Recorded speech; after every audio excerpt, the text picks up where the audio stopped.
দেবগ্রাম অঞ্চলের এই যে বুথ, সেই বুথে ভোট গ্রহণ প্রক্রিয়া ইতিমধ্যে শুরু করা হয়েছে। বাইরে যেমন পুলিশের আলাদাভাবে পুলিশের ফোর্স তারা রয়েছে মুভমেন্টে, ঠিক দিব্যেন্দু সিংহকে প্রথমে ছবিটা দেখাতে বলবো। গেট থেকে যদি আমরা ঢুকি, গেটের সামনে আমরা দেখতে পাচ্ছি যে এখানে রাজ্য পুলিশের যারা ফোর্স তারা এখানে রয়েছেন। বুথে যেখানে ভোট গ্রহণ প্রক্রিয়া চলছে সেখানে মহিলা সিআরপিএফের অফিসারদের আমরা দেখছি, বিভিন্ন জায়গাতে সিআরপিএফ জওয়ানরাও রয়েছেন। এবং এই যে ত্রিস্তরী একটা বাইরে গেটের সামনে একদম বুথের যে দরজা, সেই দরজার সামনেও ফোর্স দেখা যাচ্ছে। কিছুক্ষণ আগে পর্যন্ত বিভিন্ন জায়গাতে এই যে এজেন্টদের বসার প্রক্রিয়া চলছিল, যেটা সূত্র মারফত জানা যাচ্ছে 204 নম্বর বুথ অনন্তপুর অঞ্চল, সেখানে কংগ্রেসের যে বুথে যিনি বসতে গিয়েছিলেন বুথ এজেন্ট, তাকে বার করে দেওয়ার অভিযোগ কংগ্রেসের, এবং এই অভিযোগ তৃণমূল কংগ্রেসের বিরুদ্ধে।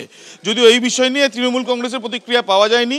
204 নম্বর বুথ যেখানে কংগ্রেসের প্রতিনিধিকে বার করে দেওয়া হয়েছে বলে অভিযোগ। কংগ্রেসের তরফ থেকে ইতিমধ্যে নির্বাচন কমিশনের কাছে বিষয়টি জানানো হচ্ছে, এমনটাই তাদের তরফে নেতৃত্ব জানাচ্ছেন।